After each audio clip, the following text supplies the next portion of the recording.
જય શ્રી કૃષ્ણ પ્રિય દર્શક મિત્રો, મારી આ યુટ્યુબ ચેનલ શ્રી હરિભક્તિ રસમાં તમારા બધાનું હાર્દિક સ્વાગત છે. આજના વિડીયોમાં આપણે વરુથીની એકાદશી વિશે શ્રવણ કરીશું.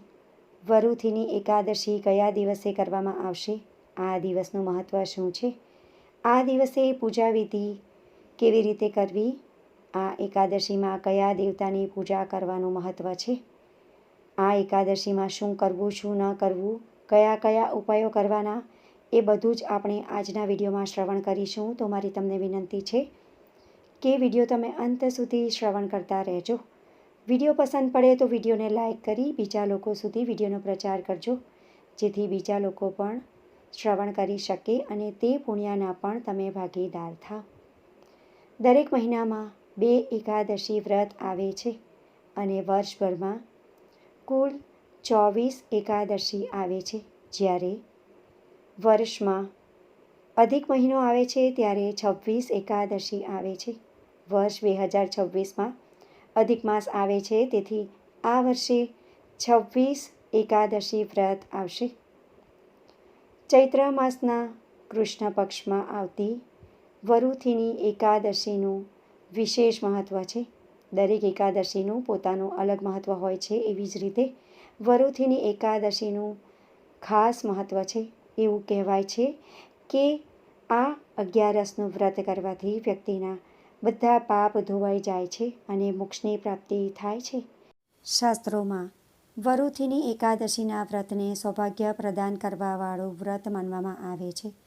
તેને હરિ દિવસ તરીકે પણ ઓળખવામાં આવે છે. એવું માનવામાં આવે છે કે એકાદશી પર હવન, જપ, તપ, ધ્યાન અને વૈદિક વિધિ કરવાથી અનેક ગણા વધુ લાભ મળી શકે છે. પુરાણોમાં વરુથીની એકાદશીનું વિગતવાર વર્ણન કરવામાં આવ્યું છે. વરુથીની એકાદશી હિન્દુ ધર્મમાં અત્યંત પવિત્ર માનવામાં આવે છે. આ દિવસે ભગવાન શ્રી વિષ્ણુના વારાહ અવતારની પૂજા કરવાનું વિશેષ મહત્ત્વ છે. આ દિવસ ભગવાન શ્રી વિષ્ણુના વારાહ અવતારને સમર્પિત છે. એવું માનવામાં આવે છે કે આ વ્રત કરવાથી સૌભાગ્યની પ્રાપ્તિ થાય છે અને તમામ પાપોમાંથી મુક્તિ મળે છે. વરુથીની એકાદશીનું વ્રત કરવાથી 10,000 વર્ષની તપસ્યા જેટલું ફળ, પાપ મુક્તિ, ભાગ્યમાં વૃદ્ધિ અને મોક્ષની પ્રાપ્તિ મળે છે. આ વ્રત કન્યાદાન અને ગોદાન સમાન પુણ્ય આપે છે. ભગવાન શ્રી વિષ્ણુની પૂજા, વ્રત, કથા વાંચવી, રાત્રે જાગરણ કરવું અને 12ને દિવસે એટલે કે દ્વાદશીના દિવસે પારણ કરીને વ્રત પૂર્ણ કરવામાં આવે છે. આ દિવસે દંતમંજન કરવું, ક્રોધ કરવું, જૂઠું બોલવું કે માંસાહાર તથા મદિરાનું સેવન કરવું વર્જિત છે. દ્વાદશીના દિવસે યોગ્ય સમયે એટલે કે યોગ્ય મુહૂર્ત પ્રમાણે પારણા કરવામાં આવે છે. પૌરાણિક કથા અનુસાર રાજા માંધાતાએ આ વ્રતનું પાલન કરીને અત્યંત પુણ્ય પ્રાપ્ત કર્યું હતું. આ વ્રત મનુષ્યના તમામ પાપોનો નાશ કરે છે અને સૌભાગ્ય પ્રદાન કરે છે. વરુથીની એકાદશીનું વ્રત કરવાથી બધા દુઃખોમાંથી મુક્તિ મળે છે. એવું કહેવાય છે કે આ વ્રત કરવાથી સૂર્યગ્રહણ દરમિયાન સોનાનું દાન કરવા જેટલું પુણ્ય મળે છે. શાસ્ત્રોમાં સોનાના દાન કરતાં અન્નનું દાન વધુ મહત્ત્વપૂર્ણ માનવામાં આવે છે, પરંતુ વરુથીની એકાદશીનું વ્રત તેનાથી પણ વધુ ફળદાયી છે. એટલું જ નહીં, ભગવાન શ્રી કૃષ્ણએ પોતે આ વ્રતનું મહત્ત્વ વર્ણવ્યું હતું. એકાદશી વ્રતની પૂજા કરવાથી ભગવાન શ્રી વિષ્ણુના આશીર્વાદ તો મળે જ છે, સાથે જ આ દિવસે વિષ્ણુ ભગવાનના વારાહ અવતારની પૂજા કરવાથી વારાહદેવના પણ આશીર્વાદ મળે છે. વરુથીની એકાદશીએ ભગવાન શ્રી વિષ્ણુની વારાહ અવતારની પૂજા અવશ્ય કરવી જોઈએ. હવે આપણે જાણીશું કે વરુથીની એકાદશી કયા દિવસે ઉજવવામાં આવશે. વર્ષ 2026માં ચૈત્ર માસના કૃષ્ણ પક્ષમાં આવતી એકાદશી તિથિ 13 એપ્રિલ 2026 અને સોમવારના રોજ મધ્યરાત્રે 1 વાગે અને 16 પર શરૂ થશે તથા 14 એપ્રિલ 2026 અને મંગળવારના રોજ મધ્યરાત્રે 1 વાગે અને 8 પર સમાપ્ત થશે. ઉદય તિથિ અનુસાર વરુથીની એકાદશીનું વ્રત 13 એપ્રિલ 2026 અને સોમવારના રોજ ઉજવવામાં આવશે. આ દિવસે પૂજા કરવાનું શુભ મુહૂર્ત સવારે 5 વાગે અને 58 શરૂ થઈ સવારે 7 વાગે અને 34 સુધીનું રહેશે. વરુથીની એકાદશીના પારણા 14 એપ્રિલે કરવામાં આવશે. પારણ કરવાનું શુભ મુહૂર્ત 14 એપ્રિલ 2026 અને મંગળવારના રોજ સવારે 6 વાગે અને 54 શરૂ થઈ સવારે 8 વાગે અને 52 સુધીનો રહેશે. આ સમયગાળા દરમિયાન તમારે પારણા કરી લેવા. હરિવાસર સમાપ્ત થવાનું મુહૂર્ત સવારે 6 વાગે અને 54 છે.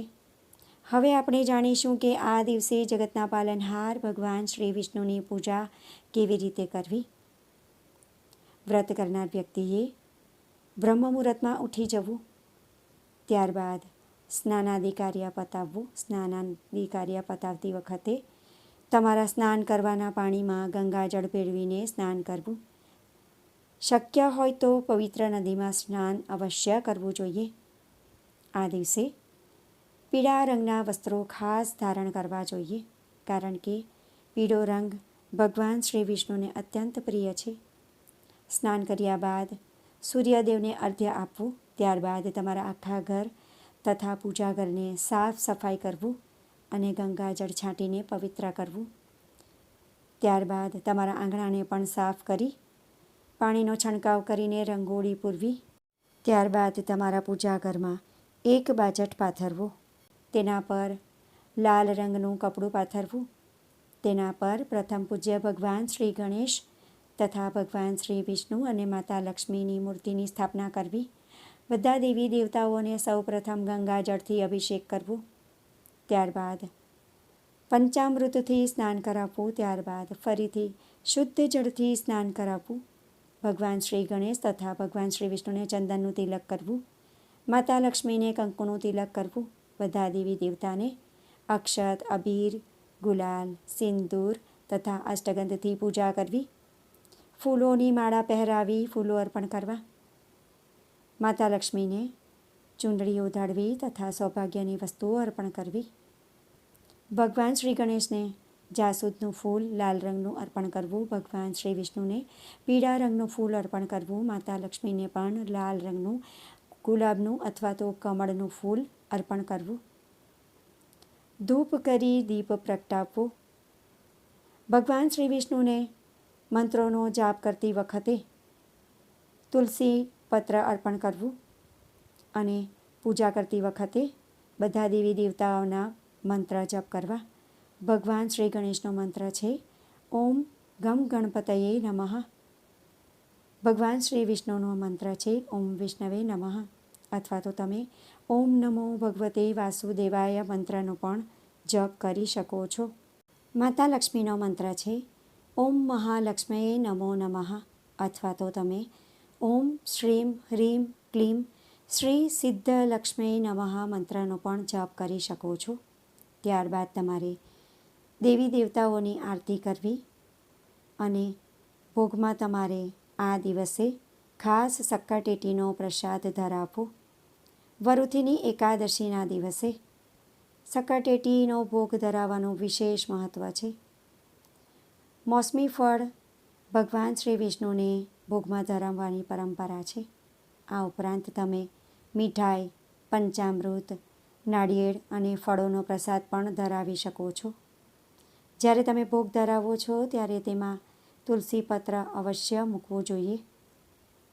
ત્યારબાદ થાળ ગાવો અને સતત મંત્રોનો જપ કરવો. વ્રત કરીએ, પૂજા કરીએ અને કથા શ્રવણ ન કરીએ તો સંપૂર્ણ ફળ મળતું નથી. તેથી પૂજા કર્યા બાદ કથા અવશ્ય વાંચવી જોઈએ અથવા શ્રવણ કરવી જોઈએ. ત્યારબાદ પોતે પ્રસાદ ગ્રહણ કરવો અને પછી પ્રસાદને અડોશ પડોશમાં વહેંચી દેવો. વરુથીની એકાદશી નકારાત્મકતા, પાપો અને બાધાઓથી સુરક્ષા પ્રદાન કરવાવાળી માનવામાં આવે છે, કેમ કે વરુથીની એકાદશી મૂળ સંસ્કૃત શબ્દમાંથી આવી છે, જેમનો અર્થ થાય છે કવચધારી અથવા તો સુરક્ષિત અથવા તો રક્ષક.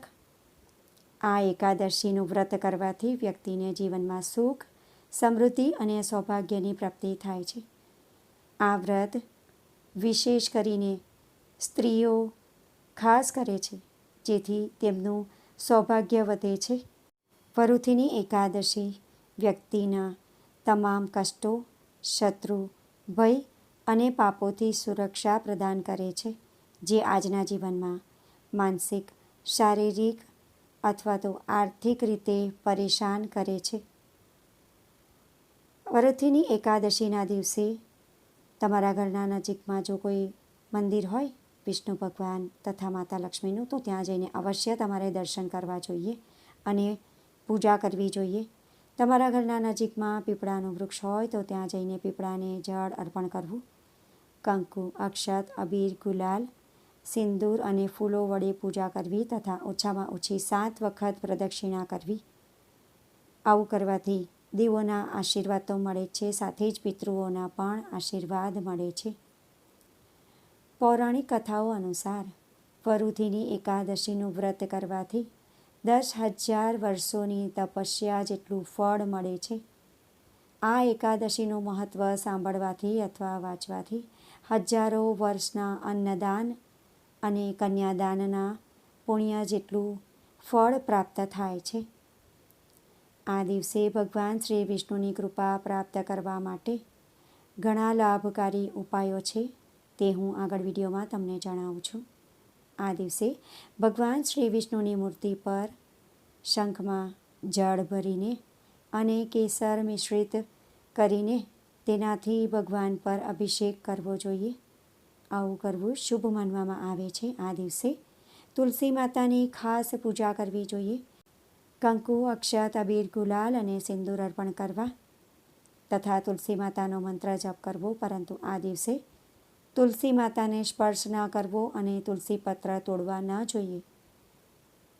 આ દિવસે દાન પુણ્ય ખાસ કરવું જોઈએ. ગરીબોને યથાશક્તિ અન્નદાન, વસ્ત્રદાન, જળનું દાન તથા ધનનું દાન કરવા જોઈએ.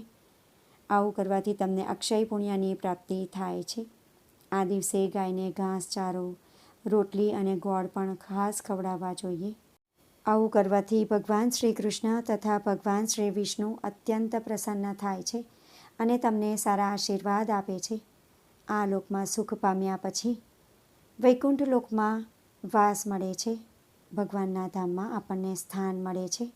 આ દિવસે સફેદ વસ્તુઓનું દાન ખાસ કરવું જોઈએ. આ દિવસે છત્રી અને ચટાઈનું દાન પણ ખાસ કરવું જોઈએ. આ દિવસે પૂજા કરતી વખતે પીળા ફૂલ, પીળા વસ્ત્ર, પીળા ફળ અને મીઠા વ્યંજન, પીળા ફળો, ખીર ભગવાનને અવશ્ય અર્પણ કરવી જોઈએ. હવે આપણે જાણીશું કે આ દિવસે શું ન કરવું જોઈએ. વરુથીની એકાદશીના દિવસે સાત્વિક ભોજન ગ્રહણ કરવું જોઈએ. શક્ય હોય તો આખો દિવસ ઉપવાસ કરવો, પરંતુ જો તમે આખો દિવસ ઉપવાસ ન કરી શકો તો એકટાણું કરવું અને સિંધવ મીઠાવાળું જ ભોજન ગ્રહણ કરવું જોઈએ અને સાત્વિક ભોજન જ ગ્રહણ કરવું જોઈએ. તામસિક ભોજન જેમ કે ડુંગળી, લસણ, માંસ, મદિરા વગેરેનું સેવન ન કરવું જોઈએ. આ દિવસે ચણા અથવા તો દાળનું સેવન ન કરવું જોઈએ. અનાજનું સેવન પણ ન કરવું જોઈએ અને આ દિવસે ચોખાનું સેવન પણ વર્જિત છે. તો આ દિવસે ભાત કે ખીચડી ન ખાવા જોઈએ.